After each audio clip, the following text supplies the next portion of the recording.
Bienvenue à l'édition de ce jour où nous allons nous entretenir sur le thème « De quel signe as-tu besoin ?»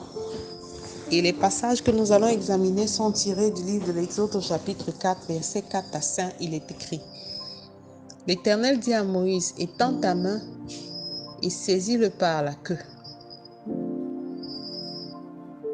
Il étendit la main et le saisit, et le serpent redevint une verge dans sa main.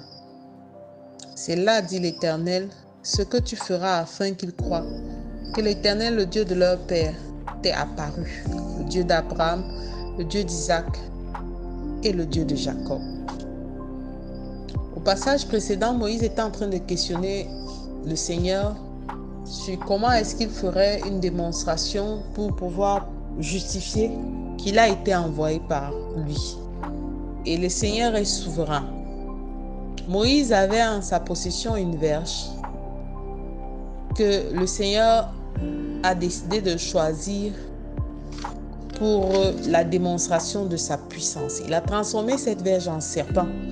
Et dans l'Égypte ancienne, le serpent était un symbole de puissance et de protection.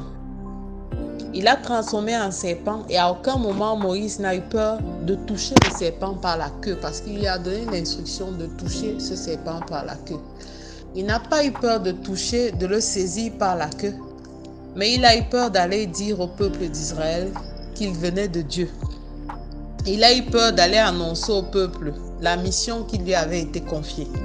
Le Seigneur est souverain dans ses choix et il voulait montrer au peuple et surtout à Pharaon et à tous ceux qui l'entouraient au travers de Moïse qu'il a le pouvoir de faire toutes choses. Il a le pouvoir d'user de sa toute-puissance. Il a le pouvoir de donner la vie comme il a le pouvoir de la reprendre.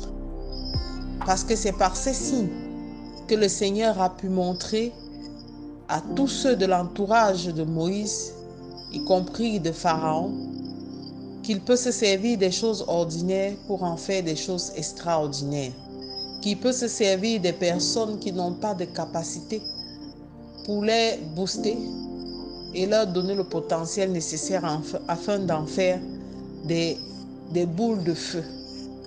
Le Seigneur, de la même manière qu'il l'a fait, il peut aussi le faire pour toi. Après ce premier miracle de transformation de verge en serpent, le Seigneur a continué à se servir de cette verge que Moïse avait pour faire entre ses mains pour faire d'autres choses. Dieu a pris ce qu'il avait entre ses mains et l'a transformé et l'a restitué à Moïse par la suite. Quel signe tu cherches? Qu'est-ce que tu veux démontrer? De quel signe as-tu besoin pour comprendre ta vie et pour comprendre la direction dans laquelle le Seigneur est en train de te guider? Cherches-tu un signe en particulier? Attends-tu une confirmation? Attends-tu l'interprétation des rêves ou des prophéties pour savoir dans quelle direction le Seigneur te guide? C'est le problème contemporain de la plupart des enfants de Dieu. Alors même s'ils voient un buisson ardent, ils n'y croiront pas. Ils continueront à douter de la présence de Dieu dans leur vie ou du mandat de Dieu pour leur destinée.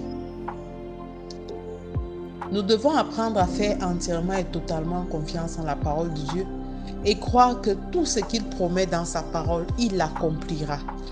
Aujourd'hui, nous avons mieux que cette verge physique que Moïse détenait dans ses mains. Nous avons une verge spirituelle qui réside dans nos cœurs. C'est le nom de Jésus. Celui-là que lorsque nous l'invoquons dans toute situation, fait fléchir tout genou. Alors n'allez plus chercher des accessoires matériels, plus besoin de chercher des attributs physiques pour la protection ou pour la réponse aux questions. Jésus a répondu à toutes vos préoccupations. Il faut rester calme et attendre, car il est fidèle dans toutes ses voies. Il sait ce dont tu as besoin, il sait ce qu'il a annoncé, mais il attend que toi, tu sois suffisamment patient pour rentrer dans ses promesses. Connecte-toi à cette parole, sers-toi de cette verge et invoque le nom de Jésus partout où besoin sera. Ce matin, je t'invite à faire cette prière avec moi. Père éternel, Je te rends grâce pour ce message. Et je me répands pour toutes les fois où je t'ai questionné alors que tu m'avais déjà donné les réponses.